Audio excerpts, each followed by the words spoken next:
Servus, Glück auf und herzlich willkommen zum weiteren FC Bayern Talk. Ja Leute, diesmal zum Bundesligaspiel in Frankfurt, 22. Spieltag. 2-1 verloren. Fazit des Spiels, unnötig, aber verdient verloren. Ich denke, das passt, passt am besten. Erste Halbzeit. Ja, ich war in der 30. Minute kurz davor, den Fernseher auszuschalten. Das war ich schon lange nicht mehr beim Bayern-Spiel. Ja, die Vereinsliebe hat mich dann durchhalten lassen. Erste Halbzeit war ein graues und ich weiß nicht, wie man so auftreten kann in Frankfurt. Also, das war nicht Bayern-like, das sah eher aus, als hätten wir Respekt, hätten wir Angst. Ich denke, in der zweiten Halbzeit hat man gesehen, dass man das nicht haben muss vor dieser Mannschaft.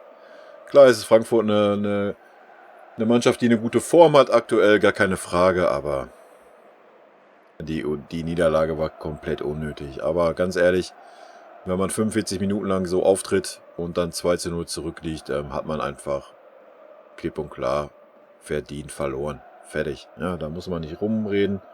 Klar haben wir eine gute zweite Halbzeit gespielt, klar hatten wir gute Chancen in der zweiten Halbzeit, klar haben wir ein paar Chancen nicht genutzt. Wir hätten gut und gerne 2-2 spielen können, wir hätten gut und gerne 3-3 spielen können, wir hätten gut und gerne auch 3-2 gewinnen können. Aber hätte, wenn und aber interessiert alles nicht, wir haben 2-1 verloren. Punkt. Warum wieder nicht gewechselt wurde oder erst in der 82. und in der 90. den Martinez, also Leute, ja, keine Ahnung. Ich kann es mir nicht erklären, ich kann es mir die letzten Wochen schon nicht erklären. Warum Alaba in der Innenverteidigung gespielt hat, kann ich mir auch nicht erklären, obwohl er ein gutes Spiel gemacht hat. Zumindest die zweite Halbzeit. Also erste Halbzeit, denke ich, sehen wir uns alle eine brauchen wir nicht bewerten. Da war alles Note 5. Ja. Vielleicht der Neuer eine Note 4. Was der Neuer beim zweiten Tor gemacht hat, weiß ich auch nicht. Warum er ihn macht, keine Ahnung. Hat er gedacht, der Ball geht rüber. Vielleicht wäre er mit dem Finger dran gekommen. Vielleicht hätte es gereicht, um ihn gegen die Latte zu lenken. Wer weiß. Dieses Zurückziehen habe ich auch nicht ganz verstanden.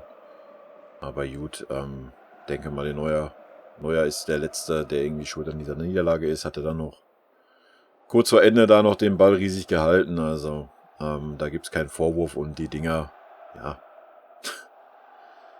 Beide Tore gehen auf die Kappe von Sané und Süle, muss man einfach so klipp und klar sagen.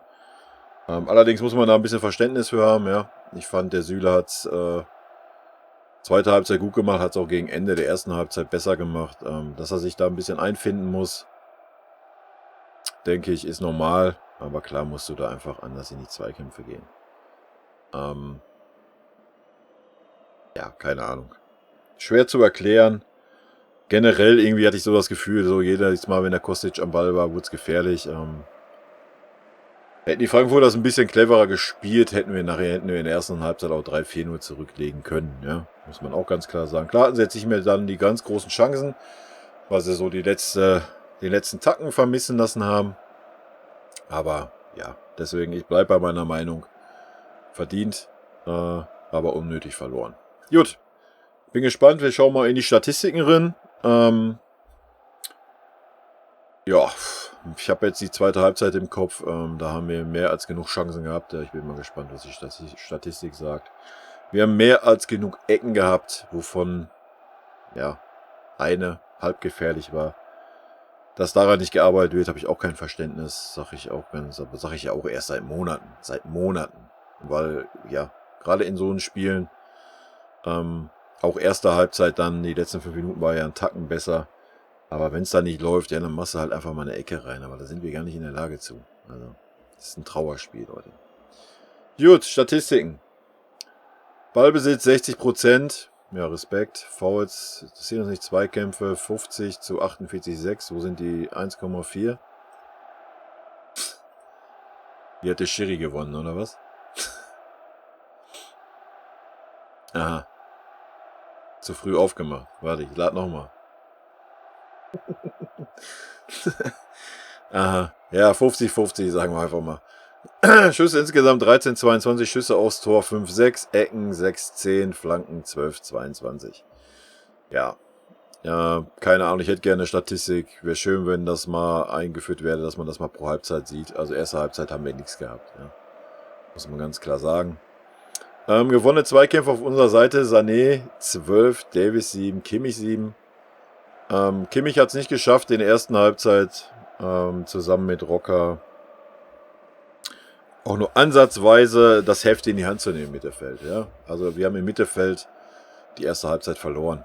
Klar wurden die Fehler dann hinten gemacht, aber wir haben es in der Mitte verloren. Also wir haben 0 Zugriff im Mittelfeld gehabt, gar keine Gegenwehr. Ja, das kann man den Rocker auch mit ankreiden, auch wenn ich ihn sonst immer so gelobt habe. Was heißt gelobt, aber ich denke, man hat auch heute sein Potenzial gesehen, aber die haben es heute einfach beide nicht hingekriegt. Wo ich den Rocker jetzt gar nicht so als Sündenbock sehen würde. Ich fand ihn eigentlich gar nicht so schlecht. Also ich hätte definitiv einen Choupo-Moting ausgewechselt zur Halbzeit. Ich weiß nicht, was Hansi sich da wieder gedacht hat, aber da kommen wir gleich noch zu. Ballkontakte 105 Kimmich, 89 Davies, 81 Boateng.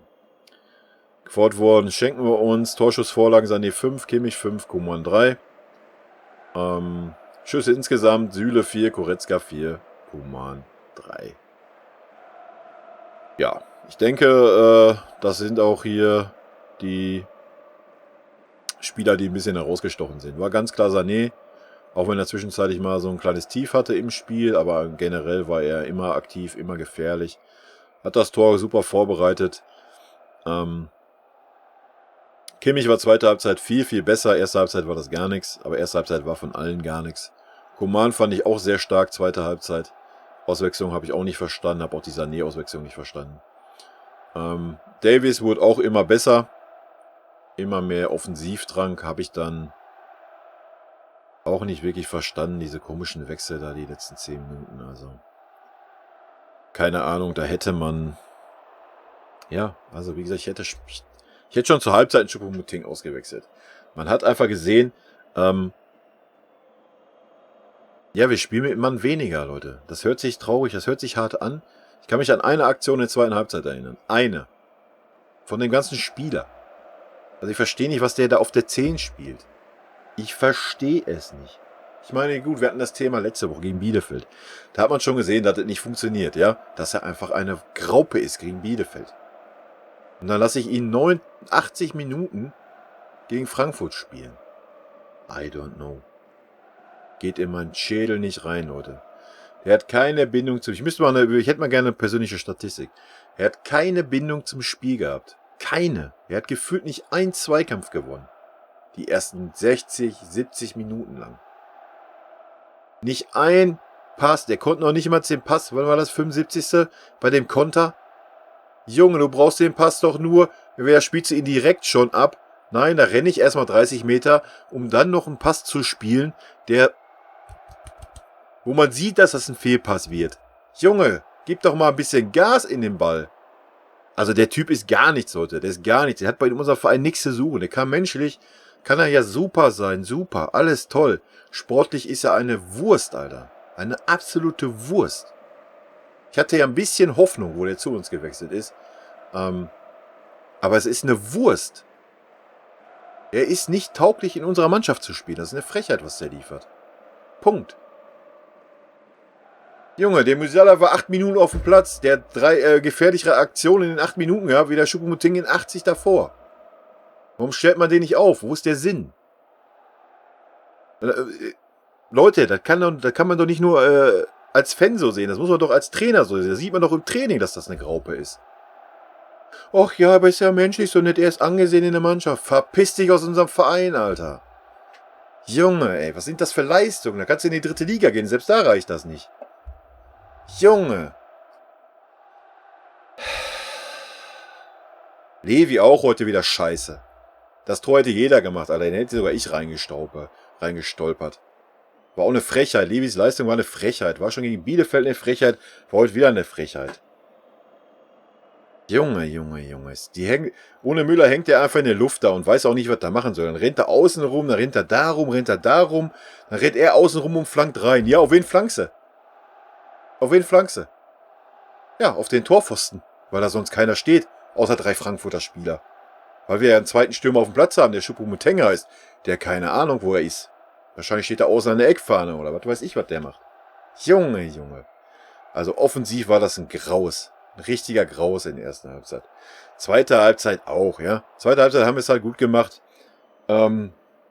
Coman mit Davis und Süle und Sané. Halt über Außen. Dann erste Halbzeit war es so, Sané hat den Ball gekriegt, da standen 3 Leute. Coman dasselbe, kriegt einen Ball, ist gleich von 3 Leuten umzingelt. Ja? Zweite Halbzeit war es viel besser, weil unsere Verteidiger einfach mit aufgerückt sind. Dadurch wurde immer schon 1 oder 2, 1,5 Leute gebunden. Wir haben konsequent über Außen gespielt, wir waren gefährlich über Außen und in der Mitte war nichts. Ja? In der Mitte war nichts. Traurig, wirklich traurig. Ja, was soll ich noch sagen? Ich kann es mir einfach nicht erklären, Leute. Ich verstehe das nicht. Für mich hat das Spiel auch wieder der Flick vercoacht. Ja, ganz ehrlich, sage ich euch, wie es ist. Wie gesagt, dass der Alaba, wenn der Hernandez in der Champions League nicht von Anfang an spielt, dann verstehe ich die Alaba-Aufstellung heute nicht, obwohl die heute keine Rolle gespielt hat. Alaba hat ein souveränes Spiel gemacht. War hinten sogar gut. Nach vorne hin war es grottenschlecht. Für seine ach so tolle Spieleröffnung, die habe ich heute gar nicht gesehen. Ja, I don't know. Ich verstehe es halt nicht. Also. Ich meine, wenn man da, wie ich ja schon sagte, der hat halt auch einfach keine Spielpraxis, der Choupo-Moting, ja. Klar, heute war es halt wirklich, es war elendig schlecht, Leute. Das hätte für keinen Bundesliga-Verein gereicht, der in der ersten Bundesliga spielt. Ganz ehrlich, sage ich euch. Ja, ich kann das dann verstehen, dass man sagt, ja, aber Müller ist jetzt erstmal weg, die müssen mal einen haben, der Spielpraxis kriegt. Aber der Musiala, ohne Scheiß, der war schon in den Spielen vorher der bessere Zehner. Selbst wenn er nur 20 Minuten reingekommen ist. Warum stelle ich dann diese Hans Wurst da neben dem Levi, Alter? Der Levi kommt gar nicht mit ihm klar, das sieht man auch, das hat man gegen Bielefeld gesehen, das hat man heute gesehen. Das ist keinerlei Abstimmung, das klappt null. Also verstehe ich nicht. Verstehe ich nicht, was er sich da wieder bei denkt. Geht in meinen Schädel nicht rein. Also diese beiden Punktverluste kann der Flick auf seine Kappe nehmen. Ganz ehrlich. Auch erste Halbzeit. Es kann doch nicht sein, dass ich als Trainer eine Mannschaft nicht einstellen kann, dass die heiß sind. Was ist denn los? Das war null. Das war herzlos. Das war seelenlos, die erste Halbzeit. Und auf einmal zweite Halbzeit sind wir heiß. Laufen, feuern uns an auf dem Platz. Dann geht das auf einmal oder was? Also ganz, keine Ahnung. Geht in meinen Kopf nicht rein, Leute. Wie gesagt, ich kann es mir nur so erklären, so, ja, oh ja, wir spielen ja auswärts. Auswärts verlieren wir immer in Frankfurt. Das ist genau dasselbe wie in Gladbach. Oh ja, da haben wir Köttel in der Hose. Alter, wir sind der FC Bayern. Junge, da haben die Gegner haben Köttel in der Hose und nicht wir. Aber so haben wir heute angefangen. Das war lächerlich. Das war lächerlich. Das war wirklich lächerlich. Das war ein Trauerspiel. Zweite Halbzeit war okay, klar. Aber wie gesagt, wir waren null gefährlich vorne drin. Im 16er waren wir nicht gefährlich. Außen waren wir stark, wir haben gut reingeflankt und so. Alles tutti oder haben es versucht zumindest. Viele Ecken. Ja, aber wir können 30 Ecken im Spiel haben. Und da muss durch Zufall muss einer angeköpft werden, dass der Ball reingeht. Ne? Müssen wir uns ja nichts vormachen. Und das ist seit Monaten so. Und da kann mir auch keiner erzählen, nö, wir haben keine Zeit zu trainieren. Ja, dann streiche mal einen verfickten freien Tag, Alter, nach so einem verkackten Club-WM-Scheiß. Zack, da lass die antanzen, da können die 8 Stunden Ecken schießen, Alter. 8 Stunden können die mal Ecken eintrainieren. Das würde ich machen. Bäm. Junge, Trauerspiel. Mein einziger Vorteil ist, die Bundesliga wird spannend. Ne? Ich hatte ja schon gesagt, vor 2 Wochen, wo wir 7 Punkte weg waren, es wird langweilig, sollten wir nach Hause schaukeln. Aber dass wir halt so schlecht sind nach der Club-WM, hätte ich halt niemals gedacht. Also ganz ehrlich nicht. Und das war heute sehr schlecht. Sehr, sehr schlecht. Vielleicht war es auch so ja, wisst ihr was? Ja, wir haben ja 5 Vorsprung. Wir fangen mal mit 30% an, weil wir haben ja nächste Woche Champions League, das ist ja wichtiger. So, das kann natürlich auch ein Grund sein, ne? Und dann so zweite Halbzeit, da sind sie dann irgendwie an der Ehre gepackt oder was? Ich weiß es nicht. War ein Trauerspiel. Ja, zu den Auswechslungen, Goretzka für Rocker ist okay, kann man machen. Leon war jetzt auch nicht wirklich gut. Ja, hat für mich keinen Unterschied gemacht. Ja, er ist halt der Spieler, der mehr in den Strafraum stößt. Das hat er 2-3 Mal gemacht, ohne Wirkung. Hernandez in der 83. Minute. Wo ist der Sinn, da Coman rauszunehmen? Coman war noch fit, hat geackert, hat die ganze Zeit Druck gemacht nach vorne. Warum ihn rausnehmen? Habe ich nicht verstanden. Choupo-Moting in der 83. Minute rauszunehmen, ist ein Witz. Ein absoluter Witz. Dass er überhaupt noch mal aus der Kabine gekommen ist ein Witz. Ich meine, die ganze Mannschaft war schlecht, aber er war unterirdisch. Junge, Junge, Junge. Auch zweite Halbzeit. Eine Aktion, ja. Eine einzige Aktion habe ich im Kopf. Ansonsten nur Fehlpässe, nur verlorene Zweikämpfe. Das sieht man doch von außen. Warum muss ich den 83 Minuten geben? Verstehe es nicht. Geht in meinen Kopf nicht rein. Martinez in der 90. Minute. Wow. Ja, sicher. Für den Sané. Wow. Auch lächerlicher Wechsel. Hätte sie auch schenken können. Nimm Kimmich raus. Wenn er da vorne einen Kopfballstarken hat. Nimm doch nicht den raus, der reinflanken kann, Alter. Wo ist der Sinn? Junge, Junge. Ja, I don't know. Wer labert immer von, ja, Belastungssteuerung, bla, Sülz, und da wechselt er bis zur 80. Minute, bis zur 83. Minute nicht aus. Nur den Koretzka in der Halbzeit oder was, also, habe ich kein Verständnis für. Deswegen meine Meinung, kann er sich ankreiden. Also, wie gesagt, die Leistung vorne war okay, Sané war gut, Coman war gut. Selbst Süle hat's gut gemacht, zweite Halbzeit, ja. Hatte auch nochmal 1, 2 ausgetanzt und sowas. sah schon witzig aus, hat aber geklappt. Du hast nicht viele Gründe gehabt zum Wechseln, aber Choupo-Moting hättest du auswechseln müssen. Punkt. Fertig. Ja?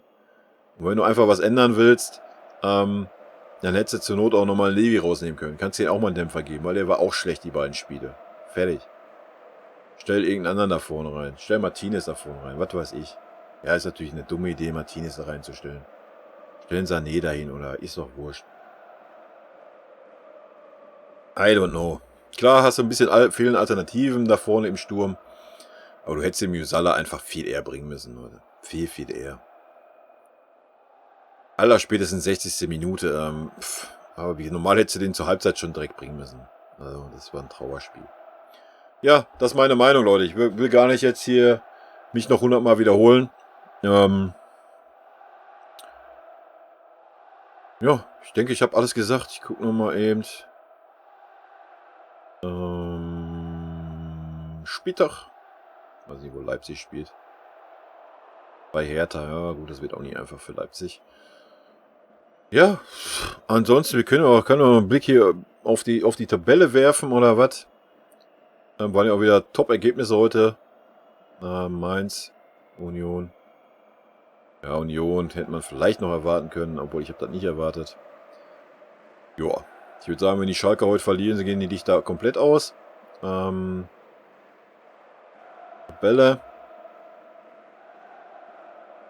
Ja, die Leipziger können halt auf 2 Punkte rankommen. Bin gespannt. Ich denke, das ist jetzt eine gutes Zeichen, wie ernsthaft Leipzig um die Meisterschaft spielen. Weil in Hertha ist nicht so leicht, wie die Tabelle das sagt. Gerade mit dem Dada jetzt, der da jetzt ein bisschen länger ist und so. Wenn die das Spiel gewinnen, müssen wir sie auf jeden Fall ernst nehmen. Ganz klare Kiste. Dann denke ich auch, haben sie erstmal Vorteil uns gegenüber, weil wir sind komplett außer Form, da müssen wir uns nichts vormachen. Ich weiß nicht, Flick trifft im Moment einfach die verkehrten Entscheidungen. So wie er letzte Saison die guten Entscheidungen getroffen hat, so trifft er aktuell die schlechten Entscheidungen. Die erste Halbzeit hat halt komplett an Kovac erinnert. Muss man auch mal ganz, ganz klar so sagen. Ja, leblos, lustlos. Da habe ich schon so gedacht, aber gut. Zweite Halbzeit haben sie sich ja dann dazu entschlossen, doch nochmal ein bisschen Fußball zu spielen. Ja, wie ich sagte, sollten die Schalker verlieren, ja, 9 Punkte holen die nicht mehr. Ja, man meint jetzt, spielt jetzt für Schalke nicht unbedingt eine Rolle, aber ist vielleicht auch nochmal ein bisschen demotivierend. Aber 9 Punkte holen die Schalker nicht in 12 Spielen auf. Fertig. Ist ja nicht so, dass die hier unten nicht punkten. Ne? Also. Tschüss, Schalke. Ja, ansonsten oben. Ja, wird schwer für Dortmund, ne? Also Champions League wird schwer für Dortmund. Also Wolfsburg, Frankfurt haben sie super Form. Leverkusen ist auch noch da. Da ist aber immer so mal so. Union ist auch wieder rangekommen. Ja, die Gladbacher, die sind durch. Seitdem feststeht, dass der Rose geht, ist da Ende Gelände, Leute. Da brauchst du diese Saison nichts mehr hoffen. Also wer 2-1 zu Hause gegen Mainz verliert, also da ist dann auch nicht mehr zu helfen. Ja, das soll es gewesen sein, Leute. Kurz und schmerzlos. Ich bedanke mich. Ja, vielleicht bin ich ein bisschen zu hart, ist ich ja mit Choupo-Moting, aber ey, Leute, es ist... Ich weiß es nicht. Es war halt null überzeugend. Auch gegen Bielefeld war es schon schlecht. Davor, das war auch immer schlecht. Und wenn ich dann noch irgendwo höre, ja, aber ich überlegen, mit dem zu verlängern, weil er ja menschlich so fein ist, weil er die Fresse hält, wenn er auf der Bank sitzt. Ja, Leute, was willst du mit so einem? Also wenn sie einen Unterhalter wollen, dann miet dir einen Clown. Ja, der ist billiger. Also, keine Ahnung, verstehe ich nicht.